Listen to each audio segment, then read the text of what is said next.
बिस्मिल्लाहिर्रहमानिर्रहीम। अस्सलाम वालेकुम वरहमतुल्लाहि वबरकातुहू। Welcome to Rabiya kitchen. आज मैं आपके लिए मज़ेदार से बिहारी बोटी मसाले की रेसिपी लेके आई हूँ। यकीन जाने ये इतनी मज़ेदार बनती है कि आपके घर के बुज़ुर्ग भी आंख बंद करके खाएंगे। इतनी मक्खन मलाई की तरह होती है, मसाले से भरी हुई मज़ेदार सी बनती है।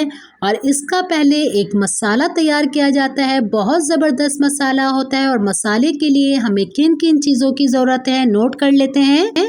एक पैन के अंदर हम 1 टेबल स्पून साबुत ज़ीरा डालेंगे, 2 टेबल स्पून साबुत धनिया, हाफ टी स्पून काली मिर्चें और 1 टेबल स्पून मैंने खसखस ली है जिसे धो के खुशक कर लिया है। 3 पेपरिका लेंगे, हाफ टी स्पून जायफल जावित्री, 3 बड़ी इलायची, 5 छोटी इलायची ली है ये डाल देते हैं। और 2 टेबल स्पून पिसा हुआ खोपरा डालेंगे और सबको साथ अच्छी तरीके से हम भून लेंगे। मैंने खोपरा इसलिए नहीं डाला क्योंकि मेरे पास भुना हुआ खोपरा है। इसका चूल्हा हम बंद कर देते हैं, इसे बारीक सा पीस लेते हैं। और देखें आप, मैंने मसाले को पहले पीस लिया है अच्छे से।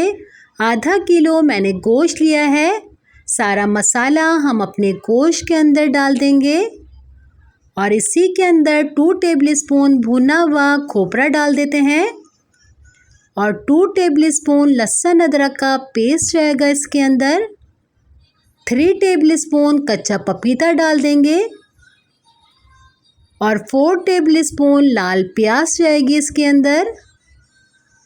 1 कप भरकर हम इसके अंदर दही डालेंगे। दही का इस्तेमाल इसके अंदर ज़्यादा होता है। हाफ टी स्पून हल्दी जाएगी इसके अंदर, 1 टेबल स्पून नमक और 1 टेबल स्पून भरकर लाल मिर्ची पाउडर जाएगा इसके अंदर। 1 टेबल स्पून कश्मीरी लाल मिर्चें डालेंगे और कश्मीरी लाल मिर्चों से अच्छा सा कलर निकल कर आता है। और इसे अच्छी तरीके से हम मिक्स कर लेंगे। और अच्छी तरीके से मिक्स करने के लिए हाथ का इस्तेमाल कीजिएगा कि सारे मसाले हमारे गोश्त के अंदर अच्छे से जब्स हो जाएं। और इसी के अंदर हाफ कप हम सरसों का तेल डालेंगे और तेल डालने के बाद इसे हम 7 से 8 घंटे के लिए ऐसे ही रख देंगे कि सारे मसाले और जो हमने ये ऑयल डाला है ये अच्छे से इसके अंदर जब्स हो जाए।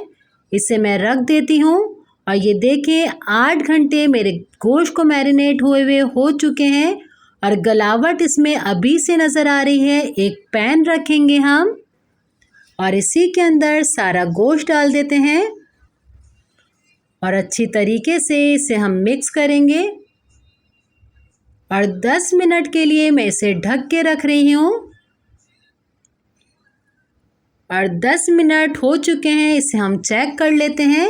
ये देखिए, मैंने कोई इसके अंदर पानी नहीं डाला था, इसका अपना पानी निकला है और आपको गलावट भी नज़र आ रही होगी।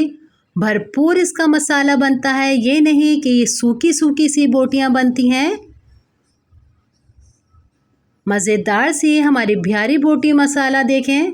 इसे मैं 10 मिनट के लिए ढक के रख देती हूँ और एक साइड पर हम कोयला भी जलने के लिए रख देंगे। और 10 मिनट हो चुके हैं। आप देखें माशाल्लाह से इसकी शक्ल, सारा पानी इसका खुश्क हो गया है और ऑयल भी ऊपर आ गया है। मज़ेदार सी बिहारी बोटी मसाला ये देखिए। इसे अच्छी तरीके से हम मिक्स कर लेते हैं और इसी के अंदर 2 टेबल स्पून हम हरा धनिया डालेंगे। हरा धनिया डाल के इसे हम मिक्स कर लेते हैं। एक कटोरी रखेंगे हम बीच के अंदर और इसी के अंदर हम जलता हुआ कोयला रख देंगे। और जितना आपको स्मोक पसंद है 10 मिनट 5 मिनट आप इतना स्मोक इसमें दे सकती हैं। मैं सिर्फ इसके अंदर 5 मिनट स्मोक दूंगी। इसे मैं ढक देती हूँ और 5 मिनट हो चुके हैं। इसका ढकना हम खोलते हैं। माशाल्लाह से देखें कितनी मज़ेदार सी हमारी बिहारी मसाला बोटी लग रही है। आप इस रेसिपी को ज़रूर ट्राई कीजिएगा, बहुत मज़ेदार बनती है। एक की जगह 3 रोटियां खाई जाएंगी, इतनी मज़ेदार बोटी है ये। इसे मैंने डिश में निकाल लिया है। इसके ऊपर हल्का सा हम हरा धनिया डालेंगे और मज़ेदार सी हमारी बिहारी बोटी मसाला तैयार है। उम्मीद करती हूँ आपको मेरी ये रेसिपी अच्छी लगी हो। इंशाल्लाह मैं नेक्स्ट रेसिपी के साथ दोबारा हाजिर होंगी। अपना बहुत ख्याल रखिएगा, मुझे दुआओं में याद रखिएगा। अल्लाह हाफ़िज़।